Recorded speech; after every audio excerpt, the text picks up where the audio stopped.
하나님 말씀 역대하 2장 1절에서 16절까지의 말씀입니다. 역대하 2장 1절에서 16절입니다.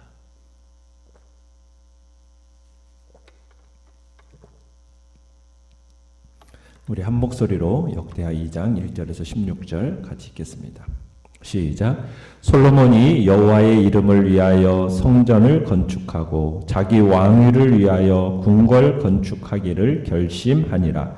솔로몬이 이에 짐꾼 7만 명과 산에서 돌을 떠낼 자 8만 명과 이를 감독할 자 3,600명을 뽑고 솔로몬이 사절을 두로왕 후람에게 보내어 이르되 당신이 전에 내 아버지 다윗에게 백향목을 보내어 그가 거주하실 궁궐을 건축하게 한 것 같이 내게도 그리하소서. 이제 내가 나의 하나님 여호와의 이름을 위하여 성전을 건축하여 구별하여 드리고 주 앞에서 향재료를 사르며 항상 떡을 차려 놓으며 안식일과 초하루와 우리 하나님 여호와의 절기에 아침 저녁으로 번제를 드리려 하오니 이는 이스라엘의 영원한 규례니이다. 내가 건축하고자 하는 성전은 크니 우리 하나님은 모든 신들보다 크심이라. 누가 능히 하나님을 위하여 성전을 건축하리요. 하늘과 하늘들의 하늘이라도 주를 용납하지 못하겠거든 내가 누구이기에 어찌 능히 그를 위하여 성전을 건축하리요. 그 앞에 분향하려 할 따름이니이다. 이제 청하건대 당신은 금, 은, 동, 철로 제조하며 자색, 홍색, 청색 실로 직조하며 또 아로 새길 줄 아는 재주 있는 사람 하나를 내게 보내어 내 아버지 다윗이 유다와 예루살렘에서 준비한 나의 재주 있는 사람들과 함께 일하게 하고 또 레바논에서 백향목과 잣나무와 백단목을 내게로 보내소서. 내가 알거니와 당신의 종은 레바논에서 벌목을 잘 하나니 내 종들이 당신의 종들을 도울지라. 이와 같이 나를 위하여 제목을 많이 준비하게 하소서. 내가 건축하려 하는 성전은 크고 화려할 것이니이다. 내가 당신의 벌목하는 종들에게 찌은 밀 2만 고루와 보리 2만 고루와 포도주 2만 밭과 기름 2만 밭을 주리이다 하였더라. 두로왕 후람이 솔로몬에게 답장하여 이르되 여호와께서 자기 백성을 사랑하심으로 당신을 세워 그들의 왕을 삼으셨도다. 후람이 또 이르되 천지를 지으신 이스라엘의 하나님 여호와는 송축을 받으실지로다. 다윗 왕에게 지혜로운 아들을 주시고 명철과 총명을 주시사 능히 여호와를 위하여 성전을 건축하고 자기 왕위를 위하여 궁궐을 건축하게 하시도다. 내가 이제 재주 있고 총명한 사람을 보내오니 전에 내 아버지 후람에게 속하였던 자라. 이 사람은 단의 아들 여자들 중 한 여인의 아들이요 그의 아버지는 두로 사람이라. 능히 금, 은, 동, 철과 돌과 나무와 자색, 청색, 홍색 실과 가는 배로 일을 잘하며 또 모든 아로 새기는 일에 익숙하고 모든 기묘한 양식에 능한 자이니 그에게 당신의 재주 있는 사람들과 당신의 아버지 다윗의 재주 있는 사람들과 함께 일하게 하소서. 내 주께서 말씀하신 밀과 보리와 기름과 포도주는 주의 종들에게 보내소서. 우리가 레바논에서 당신이 쓰실 만큼 벌목하여 때를 엮어 바다에 띄워 욥바로 보내리니 당신의 제목들을 예루살렘으로 올리소서 하였더라. 아멘. 오늘 말씀의 제목은 하나님의 영광을 위해라는 제목으로 말씀을 나눕니다.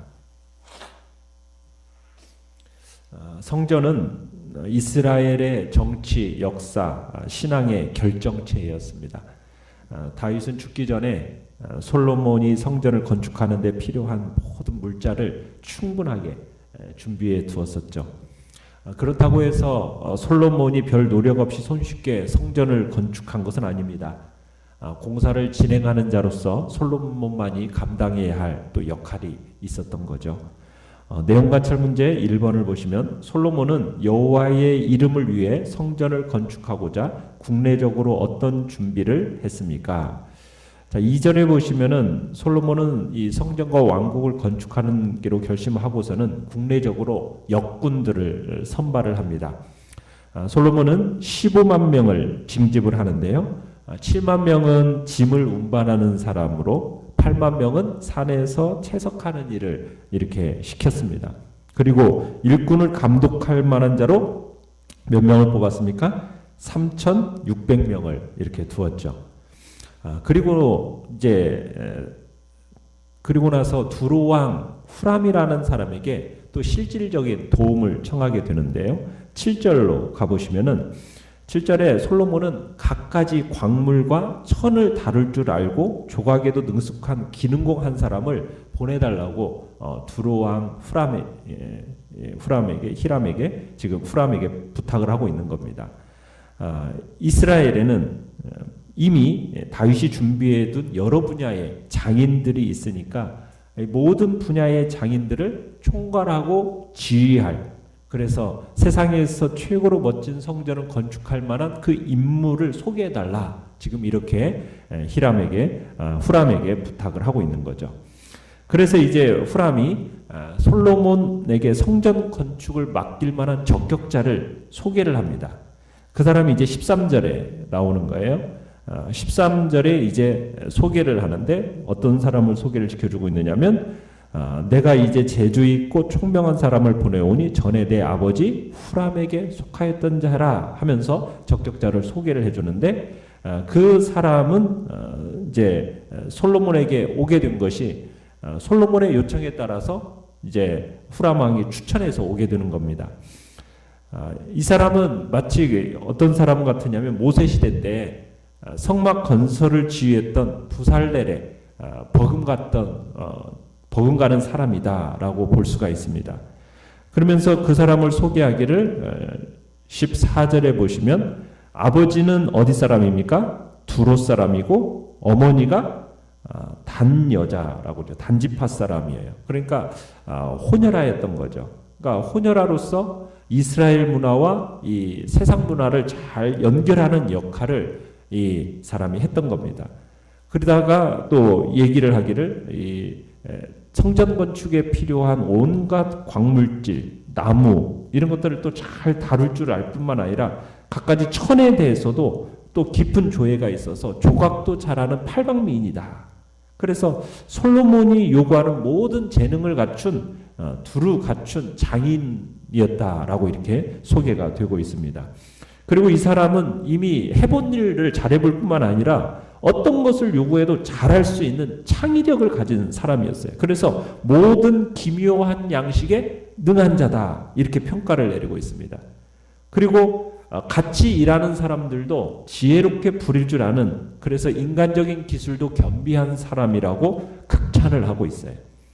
그러니까 하나님께서 참 이 성전 건축을 위해서 이 사람을 미리 준비해 두셨다라는 생각이 들죠. 참 그게 우리로 하여금 이렇게 들게 만들어요. 그러니까 이 큰 과업을 이렇게 앞두고 좀 솔로몬의 마음이 초조했을 텐데 참 하나님께서 미리 준비해 두시는 여호와 일의 실현이면서 하나님의 격려로서 하나님께서 이 사람을 준비해 두셨음을 우리가 보게 됩니다. 그래서 아마 이 사람을 만나게 되었다라는 것이 솔로몬이 확신을 가지고 성전 건축을 추진하는 데 있어서 큰 힘이 되었을 걸로 보는 거죠. 그러니까 하나님은 이처럼 우리에게 필요한 사람을 가장 적절한 때에 보내주셔서 만나게 하시는 분이다. 이게 하나님의 사역의 방식입니다. 자, 내용관찰 문제 2번을 보시면 솔로몬은 여호와의 이름을 위해 성전을 건축하고자 국제적으로 어떤 도움을 요청합니까? 자, 3절에 가보시면은 두로왕 후람에게 서신을 보내서 이제 도움을 요청하지 않습니까? 이 두로라는 나라는 아프리카, 이집트, 가나안, 지중해 연안 등들을 돌아다니면서 무역을 하는 나라입니다. 두로는 당시에 세상 가장 진귀한 것들을 구할 수 있는 그런 능력을 지니고 있었던 거죠. 그래서 솔로몬은 이제 하나님의 성전을 건축하는 데 있어서 세상에 가장 귀한 것들로 이렇게 건축하고 싶어 했거든요. 그런 게 이런 것들을 구하는 역할을 충분히 잘 감당할 수 있는 사람이 바로 이 두로왕 후람이라고 여겼던 겁니다. 왜냐하면 두로라는 이 땅은 대륙을 오가면서 무역을 하는 나라였기 때문에 성전 건축에 필요한 뭐 최첨단 공법까지도 얼마든지 구해 제공할 수 있었기 때문입니다. 그래서 솔로몬은 서신에서 여호와의 성전을 건축하고자 하니까 지난날 다윗 왕이 궁을 지을 때 당신이 백향목을 보내주었던 것처럼 이번에도 백향목을 보내줄 것을 부탁을 하고 있는 겁니다. 백향목이라는 나무는 굉장히 향도 좋고 튼튼하고 또 목재의 표면 처리가 아주 용이한 그런 나무입니다. 그래서 그 당시에 가장 각광받는 건축 자재였던 거죠. 특별히 백향목 산지로 유명한 곳이 바로 두로였던 겁니다. 자, 그러면서 8절에 가보시면은 솔로몬은 또 요청을 하죠. 뭘 또 요청을 하고 있습니까? 레바논에서 백향목과 잣나무와 백단목도 요청을 하고 있습니다. 그리고 또 뭘 요청을 하고 있냐면 벌목을 위해서 이스라엘 사람들을 보내서 두로 사람들과 함께 일하게 할 것을 약속을 합니다. 인력은 얼마든지 보내줄 테니까 이게 이제 이 나무들을 달라는 거죠. 그러면서 10절에 가보시면은 그에 합당한 대가도 지불하겠다 하면서 찌은 밀 2만 고르, 보리 2만 고르, 포도주 2만 밭, 기름 2만 밭을 주겠다라고 제안을 하고 있습니다. 자, 연구와 묵상 문제 3번을 보시면 왜 솔로몬은 하나님의 성전을 건축하는데 이방의 기능공을 요청했을까요? 당시 이스라엘에는 세공 기술을 가진 기술자나 또 노련한 벌목공이 없었기 때문입니다. 그래서 이스라엘의 힘만으로는 크고 화려한 성전을 지어서 하나님께 봉헌한다는 것이 거의 불가능한 일이었어요. 그렇기 때문에 솔로몬은 건축 자재와 기술자가 풍부했던 이 두로왕 후람에게 사자를 보내서 지원을 요청하기에 이른 겁니다. 우리는 이런 솔로몬의 태도에서 이방인에 대한 배타적인 태도를 전혀 찾아볼 수 없다라는 거 우리가 여기서 보게 됩니다. 이스라엘 백성들은 자신들은 하나님께 선택된 민족이라는 자부심이 대단했어요. 그러나 하나님께서 이스라엘을 택하신 이유는 무엇입니까? 그들만을 구원하려고 택하신 게 아니었잖아요. 하나님께서는 이스라엘을 통하여서 만민을 구원하시기 위해서 하나님이 이스라엘 민족을 구별하여 선택하신 거거든요. 그러니까 제사장 나라로 삼아서 만민을 구원하는 통로로 하나님께서 삼기 위해서 이스라엘 민족을 선택하신 겁니다. 그래서 우리가 구약 성경을 보더라도 이 이방인의 구원 사상이 가득 차 있어요. 그러니까 아브라함을 선택했을 때부터 그랬지 않습니까? 아브라함을 선택하신 이유도 뭐였어요? 내가 너로 모든 민족을 복의 근원으로 삼기 위해서라는 거예요.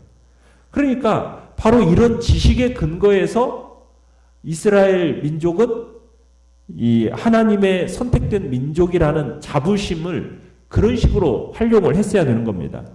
그러니까는 무조건 이방 나라라고 해서 배척해서는 안 되었다는 얘기죠. 그러니까 지금 솔로몬은 지금 그 사명을 잘 감당하고 있었던 겁니다. 두로가 이방 나라라고 해가지고 무조건 배척하지 않고 두로왕 후람에게 거룩하신 하나님의 전을 건축하는 일을 위해서 지원해 줄 것을 요청했던 겁니다. 그러니까 주의 일을 함에 있어서 자꾸 우리끼리, 우리만 이런 자세는 경계해야 된다는 얘기입니다. 만약 우리끼리 우리만이라는 이런 의식에 사로잡히어서 세상 사람들을 무조건 배척해버리면 하나님의 영광을 위해서도 그렇고 우리의 발전을 위해서도 우리의 사명을 수행함에 있어서도 아무것도 할 수 없게 됩니다. 그러니까 배척하는 것은 그건 하나님의 방법이 아니에요. 교만하고 배타적인 어떤 선민의식, 이것이 우리 세상에 대하여 가져야 할 태도가 아니라는 거죠. 우리는 그런 것을 경계해야 됩니다. 물론 신앙의 순수성, 교회의 순수성, 이것을 보존을 해야죠. 이걸 최선을 다해야 됩니다. 그런다고 해서 무조건 배척하는 것은 그것은 어리석은 겁니다. 신앙의 순수성을 보존하면서 세상을 향해서는 문을 활짝 열어놓는 것이 바로 우리 교회가 감당해야 할 사명이라는 것. 이것을 우리가 볼 수 있는 거죠. 자, 느낀 점 4번을 보시면 솔로몬은 크고 화려한 성전을 건축했지만 하늘과 하늘들의 하늘이라도 주를 용납하지 못한다라고 고백을 합니다. 여기서 우리는 무엇을 느낍니까? 자, 6절에 그렇게 나오는 거예요. 누가 능히 하나님을 위하여 성전을 건축하리요? 하늘과 하늘들의 하늘이라도 주를 용납하지 못하겠거든. 내가 누구이기에 어찌 능히 그를 위하여 성전을 건축하리요? 그 앞에 분향하려 할 따름이니이다. 그러니까 하나님은 이 땅의 어떤 건물에도 하늘과 하늘들의 하늘에도 가두어 둘 수 없는 분이라는 거죠. 그러니까 하나님은 어떤 분이십니까? 이 세상 모든 만물을 창조하신 창조주십니다. 온 우주 만물을 창조하신 분이에요. 창조하신 분은 이 온 우주 만물보다도 크신 분이라는 거 우리가 느낄 수 있지 않습니까? 자, 그 크신 하나님께서 구약시대의 이스라엘 백성들이 당신을 경외할 때 당신의 이름을 두기 위해서 이 지어진 성전에 임재해 주셨습니다. 참 이게 놀라운 일이에요. 그 크신 하나님이 자그마한 그 성전에 임재하셨다라는 것. 그러나 당신의 이름을 경외하지 않을 때는 그 성전을 어떻게 해버렸습니까? 아무리 화려한 성전이라 할지라도 경외하지 않을 때는 그곳에 임재하지 않으셨어요. 오히려 임재적인 그 처소라 할지라도 당신의 백성들이 하나님을 경외하지 않으니까 그걸 완전히 버려서 폐허로 만들어버리는 거 우리가 열왕기에서 보지 않았습니까? 그러니까 예배당은 건물이 중요한 게 아니라는 거예요. 건물을 통해서 하나님께서 영광 받으시는 게 아니라 우리는 우리의 초점을 어디에 맞춰야 되느냐? 하나님께 초점을 맞춰야죠. 역사하시는 하나님께 초점을 맞춰야죠. 어떤 예배당의 크기, 건물의 화려함, 이게 교회의 가치를 결정하는 게 아닙니다. 교회의 가치는 화려하고 큰 건물이 아니라 그곳에 하나님이 임재하여 계시느냐, 그 여부인 겁니다. 하나님이 임재하신 곳은 아무리 초라한 곳이라도 영광스럽고 가치스러운 가치 있는 곳입니다. 그러나 하나님이 임재하시지 않는다면 아무리 크고 화려하다 할지라도 그것은 전혀 무의미한 거예요. 그러니까 교회의 가치는 바로 무엇이겠습니까? 성도들의 믿음, 또 그들이 드리는 예배를 통해서 드러나게 되어 있는 겁니다. 그러나 많은 교회들이 그러한 사실들을 잊어버렸죠. 참으로 어떻게 보면 오늘날 코로나19 사태를 통해서 정말 화려하고 큰 것의 의미를 하나님께서 그것이 중요하지 않다라는 것을 가르쳐주고 계시는 거예요. 텅텅 빈 곳에 사람들 몇 명만 딱 예배를 드리게끔 만들어 놔버리셨어요. 뭐가 중요한지를 우리로 하여금 보게 하시는 거예요. 왜? 자꾸 우리가 겉으로 드러나는 거대함, 화려함만을 쫓아가니까 그게 아니라는 거예요. 그 안에 정말 예배드리는 자들의 진실함과 그곳에 임재해 계시는 그 하나님을 느끼고 경험하는 것이 그것이 가장 가치 있는 것이라는 것을 우리에게 보여주고 싶으셨던 거죠. 참된 예배, 영과 진리로 예배하는 자를 찾으시는 하나님께서 그런 예배드리는 자들을 그리고 그런 교회를 오늘날도 주님은 찾고 계시는 겁니다. 참된 예배는 예수 그리스도 안에서 회복되어지고 완성되어지는 겁니다. 그러게 화려하고 크고 거대한 이런 것을 동경하고 추구할 게 아니라 정말 먼저 참된 예배와 신앙을 회복해내야 되는 거죠. 그 안에 거룩한 하나님의 임재를 경험하는 참된 교회, 참된 성도, 그런 은혜가 우리 안에 나타나기를 간절히 바랍니다. 결단과 적용 5번을 보시면 지금까지 내가 하나님께 드린 가장 큰 영광은 무엇이라고 생각합니까? 그리고 앞으로 어떤 영광을 하나님께 드리기를 기대해야 합니까? 주님 앞에서 우리가 결단하시면서 참으로 내가 어떻게 하나님 앞에 큰 영광을 드릴 수 있을까? 그 드리고자 하는 복된 마음들 이 시간 주님 앞에 드리시길 바랍니다. 오늘의 기도 같이 읽겠습니다. 시작. 하나님, 매 순간 하나님 앞에 가장 합당한 영광을 돌리는 삶 살게 하여 주소서. 아멘. 이 시간 주님의 말씀을 생각하면서 기도하시고 연약한 우리의 지체들을 위해서 기도해 주시며 또 코로나19 바이러스를 잠잠케 하시고 속히 종식시켜 주시는 은혜가 나타나도록 주님 일하는 가운데 하나님의 은총을 기대하면서 주여 우리 세 번 부르지면서